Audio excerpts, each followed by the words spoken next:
새벽 공기가 아직 싸늘하던 시간, 박동수 씨는 늘 하던 대로 아파트 단지를 천천히 돌고 있었다. 그가 걸을 때마다 검은 제복 소매가 바람에 가볍게 흔들렸다. 누구도 눈길 주지 않던 그 모습이지만 그는 묵묵히 자신의 자리로 돌아갔다. 어제였을까? 검은 외제차에서 내린 젊은 남자가 손에 쥔만 원짜리 한 장을 마치 쓰레기처럼 땅에 던졌다. 어이, 노인네, 발렛이나 해놔. 그 말에 뒤따르던 건달들이 낄낄 웃으며 다가왔고 한 명은 동수 씨의 모자를 손가락으로 툭툭 치며 말했다. 경비 주제에 자존심은 있나 보네. 그는 아무 말 없이 고개를 끄덕였다. 분노도 수치심도 없었다면 거짓이었다. 하지만 그보다 더 큰 감정이 하나 있었다. 오늘은 손주 민노와 자전거를 타기로 약속한 날이었다. 하지만 그는 다시 약속을 지키지 못했다. 그는 경비실 창문에 비친 자신의 모습을 잠시 바라봤다. 그저 평범한 노인의 얼굴. 하지만 그의 두 어깨는 여전히 단단했다. 이 나라의 어두운 구석을 조용히 정리하던 사람. 그 누구보다 강했던 시간은 지금 그의 검은 제복 아래에 숨겨져 있었다. 밤이 되어 작은 원룸에서 라면을 끓이며 그는 오래된 시계를 바라봤다. 10시. 민노와 약속했던 시간이 훨씬 지난 후였다. 작은 액자 속 손주의 웃는 얼굴을 바라보며 그는 속삭였다. 민노야, 할아버지가 미안하다. 그는 아들에게 연락하지 않았다. 이런 일로 가족들을 걱정시키고 싶지 않았다. 그저 다음날 더 이른 시간에 출근했다. 그리고 또 평소처럼 아무 일 없다는 듯 단지를 돌았다. 하지만 그날 아침 어제 그 차가 다시 돌아왔다. 이번엔 5명이나 되는 젊은이들이 함께였다. 야, 노인네. 우리 차 긁힌 거 너지? 배상해. 제가 손댄 적 없습니다. 증거 있어? 없으면 내라. 그 순간 동수 씨의 눈빛이 잠시 흔들렸다. 하지만 그는 주먹을 쥐지도 목소리를 높이지도 않았다. 그저 정면을 바라봤다. 그 젊은이의 눈을 피하지 않고 말없이 마주한 채 잠시 뒤 그는 다시 조용히 고개를 숙였다. 그의 침묵에는 누구도 꺾을 수 없는 존엄이 담겨 있었다. 그리고 그 존엄은 누구보다 강했던 과거보다 더 강하게 지금의 그를 지탱하고 있었다. 저녁 어스름이 깔릴 무렵 단지 입구 쪽에서 작은 소란이 들려왔다. 검은 가죽 점퍼를 걸친 젊은 남자가 일부러 어깨를 부딪히며 노부부를 밀쳤다. 할머니가 휘청이며 넘어진 순간 할아버지가 가까스로 그녀를 붙잡았다. 그 광경을 지켜보던 그는 천천히 걸음을 옮겼다. 주머니 속 손이 본능처럼 굳어졌지만 그의 발걸음은 고요했다. 어르신들께 사과하십시오. 그 말에 건달 셋이 동시에 그를 바라봤다. 한 녀석이 비웃듯 말했다. 뭐, 명령이야. 늙은 내가 뭘 어쩔 건데. 그 순간 그의 눈동자 안에서 무언가 반짝였다. 아무도 눈치채지 못했지만 그는 이미 5가지 제압 동선을 계산하고 있었다. 그러나 결국 입술을 굳게 다문 채 등을 돌려 노부부의 안부만 확인했다. 그날 밤 단지 내 식당. 짜장면을 비비던 그의 젓가락이 잠시 멈췄다. 오늘도 노인 학대 사건이 발생해. 뉴스 앵커의 목소리가 귓가를 스쳤다. 짧은 한숨. 그리고 조용히 내려오는 젓가락. 몇몇 주민들은 그낮의 사건을 보고도 그냥 지나쳤다. 경비원이 뭘. 그냥 참고 말지. 그 말들이 귓가에 붙은 먼지처럼 계속 남아있었다. 박씨, 혼자 드세요. 낯익은 목소리에 돌아보니 3층에 최영호 씨가 앉아있었다. 오늘 그 녀석들 봤습니다. 박씨, 진짜 대단하시던데요. 저 같았으면 한 방 갈겼을 겁니다. 나이 들면 참는 것도 배워야죠. 그는 웃었지만 눈빛은 과거로 향해 있었다. 그는 한때 국가의 명령으로 움직이던 특수요원이었다. 정장을 입은 회색 그림자. 어둠 속에서 조국의 경계를 지키던 이름 없는 사람. 지금은 허리 굽은 경비원이지만 그 몸과 마음 어딘가엔 아직도 그 시절의 불꽃이 살아있었다. 내일 또 온대요. 다른 경비원들한테 돈 뜯으려 한다더군요. 영호 씨의 말에 그는 젓가락을 내려놓았다. 그 말은 마치 오래된 스위치를 건드린 듯했다. 그날 밤 그는 트렁크를 꺼냈다.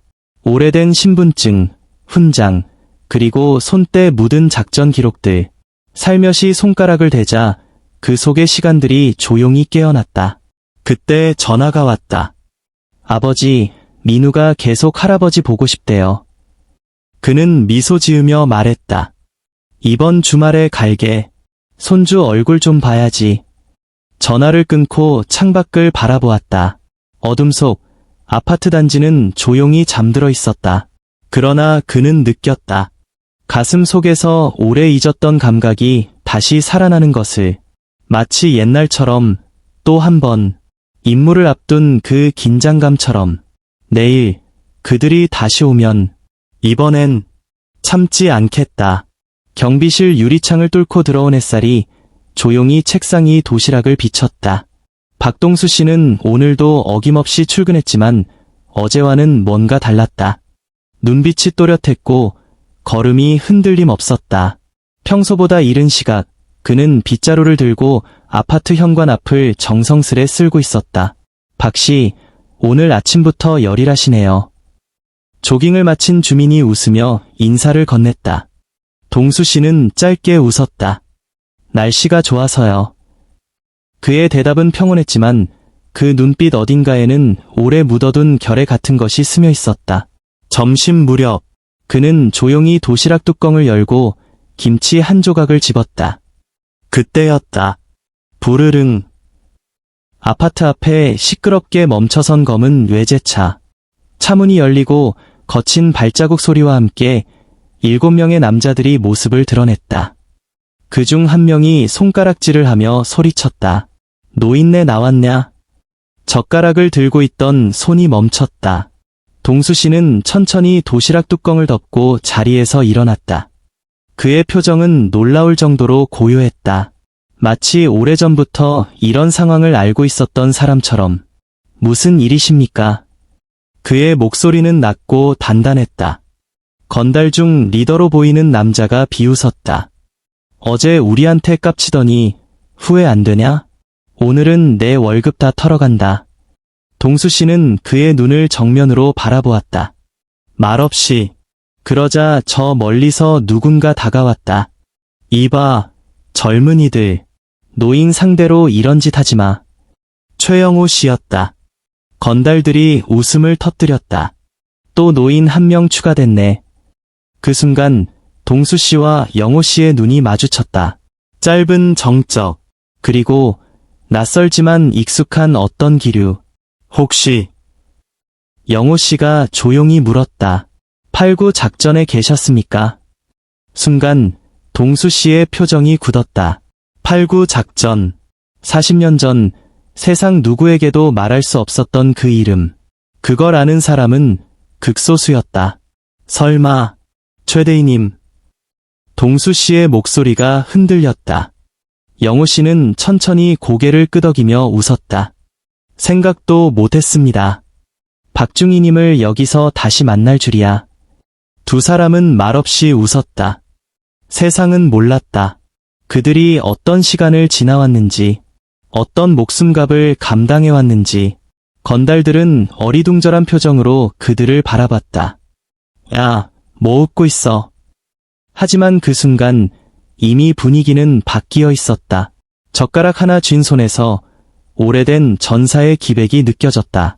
잊혀진 이름, 지워진 기록, 무너진 자존감. 그 모든 것을 다시 세운 건 아무도 보지 않는 작은 경비실 속 한 사람의 침묵이었다. 아무도 말하지 않았지만 그 순간 공기엔 긴장감이 감돌고 있었습니다. 건달 두목이 소리를 질렀죠. 야, 우리 무시하냐? 그 말이 끝나기 무섭게 동수 어르신의 손에서 젓가락 하나가 번개처럼 튀어나갔습니다. 젓가락은 두목의 귓가를 스치듯 지나 벽 옆에 깊숙이 꽂혔습니다. 사람들이 숨을 멈췄습니다. 그 가운데 동수 어르신은 조용히 말했죠. 다음엔 허벅지일 거야. 목소리는 낮았지만 그 안엔 흔들림 없는 힘이 담겨 있었습니다.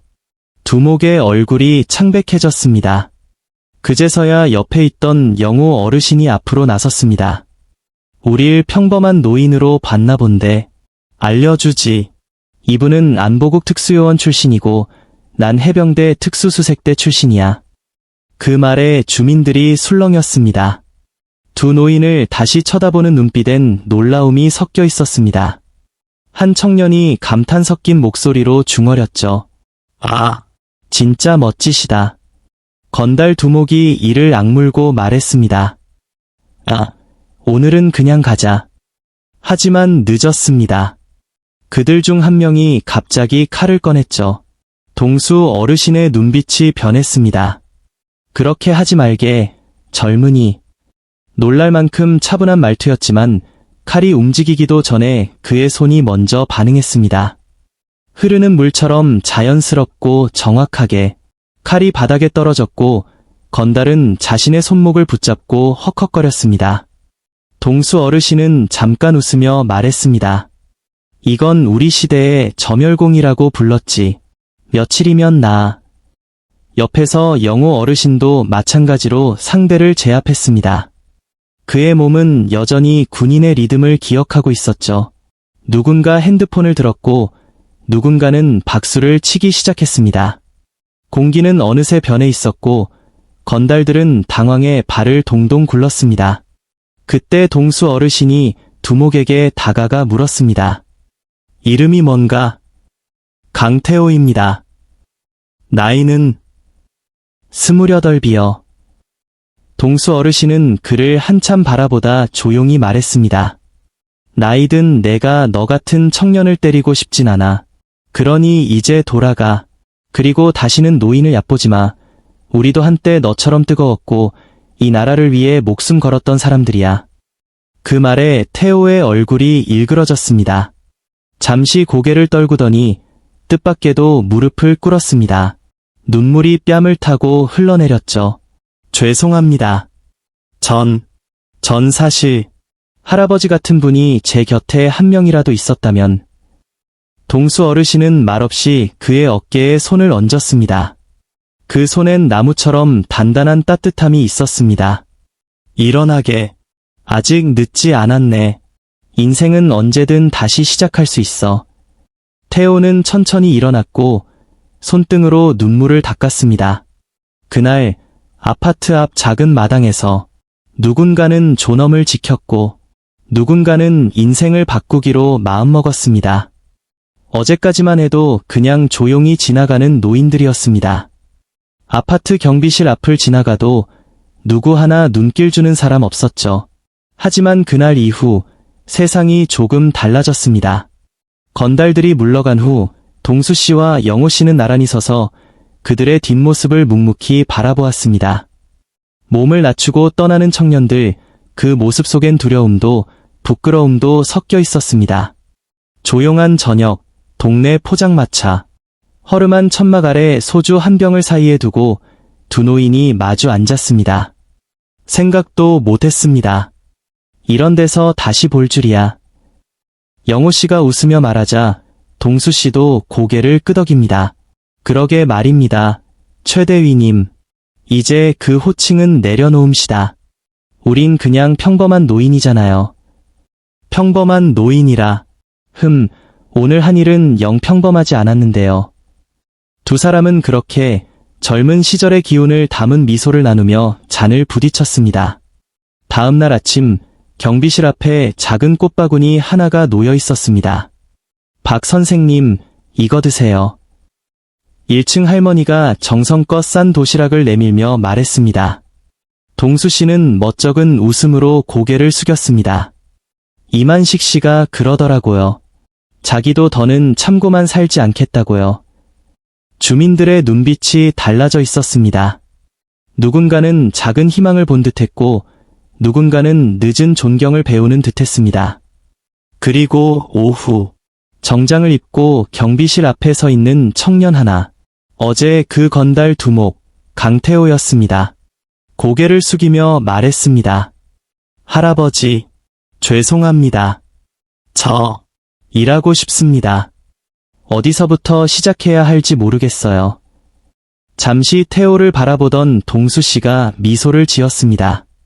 내 친구가 작은 공장 하나 운영하고 있네. 한번 가보겠나? 청년의 눈에 눈물이 맺혔습니다. 그날 밤 동수 씨는 손주 민노를 만나러 갔습니다. 할아버지, 진짜 영웅이라며? 아파트 아저씨가 그랬어. 스마트폰 화면 속에는 동수 씨와 영호 씨가 건달들을 제압하는 영상이 떠 있었습니다. 아들이 말했습니다. 아버지, 왜 그동안 아무 말도 안 하셨어요? 안보국에 계셨다면서요. 동수 씨는 잠시 눈을 감았다가 조용히 웃었습니다. 그건 다 지나간 일이야. 지금은 그냥 민노 할아버지일 뿐이지. 며칠 후 노인정, 동수 씨와 영호 씨가 바둑을 두고 있었습니다. 그들 곁엔 많은 노인들이 둘러앉아 있었고 모두들 귀를 기울였습니다. 우리도 아직 할 수 있다. 이만식 씨가 주먹을 불끈 쥐며 말했습니다. 나이는 숫자일 뿐이지. 두 사람은 동시에 웃음을 터뜨렸습니다. 우리 다음 주에 낚시나 갈까요? 서해 바다가 이맘때 좋다던데요. 좋지요. 민노도 데려가면 좋아할 것 같은데요. 그때였습니다. 노인정 문이 조용히 열리고 정장 차림의 태호가 들어왔습니다. 조심스레 과일 바구니를 내려놓으며 말했습니다. 할아버지들, 저 덕분에 취직했어요. 정말 감사합니다. 그리고 노인정 봉사활동 시작하려고 합니다. 동수 씨는 천천히 자리에서 일어났습니다. 말없이 태호의 어깨를 두드렸습니다. 그 손에는 힘이 없었지만 마음은 누구보다 단단했습니다. 그리고 그 따뜻한 손길 하나에 한 세대가 다시 살아났습니다. 창밖엔 봄 햇살이 조용히 내려앉아 있었다. 노인정 한 구석, 동수 씨는 혼자 앉아 있었다. 손에는 오래된 사진 한 장. 젊은 날, 웃고 있는 자신과 친구들. 지금은 그중 몇 명은 세상을 떠났고 몇 명은 걷기조차 힘들어졌다. 이젠 나도 끝인가. 그 순간 한 아이가 문을 열고 들어왔다. 자원봉사자였다. 처음엔 서로 어색했다. 대화는 더듬거렸고 눈길은 자주 엇갈렸다. 하지만 아이는 매일 왔다. 책을 읽어주고 이야기를 들었다. 어느 날 아이가 말했다. 할아버지처럼 되고 싶어요. 세상 무서워 마시고 앞장서는 사람. 그런 어른이요. 그 말에 동수 씨는 아무 말도 못했다. 목이 메었고 심장이 오랜만에 뛰었다. 그날 밤 그는 잠들기 전 오랜만에 거울을 보았다. 주름진 얼굴 너머로 작은 불빛 하나가 반짝였다. 다음 날 그는 노인정에 모인 사람들 앞에 섰다. 주저없이 말했다. 우리 아직 끝나지 않았습니다. 이 사회엔 여전히 우리가 필요합니다. 지혜도, 용기도, 사랑도 우리 안에 있습니다. 나이는 숫자일 뿐이에요. 우리 마음이 젊다면 우리는 아직 청춘입니다. 순간 정적이 흘렀다. 그러다 누군가 박수를 쳤고 이내 모든 이가 따라 웃었다. 동수 씨의 눈가엔 눈물이 맺혔다. 그건 후회의 눈물이 아니라 다시 시작할 수 있다는 기쁨의 눈물이었다. 그리고 그날 이후 그는 매일 노인정에서 사람들의 이야기를 듣고 나누기 시작했다. 그 따뜻한 마음은 작은 등불이 되어 조용히 퍼져나갔다.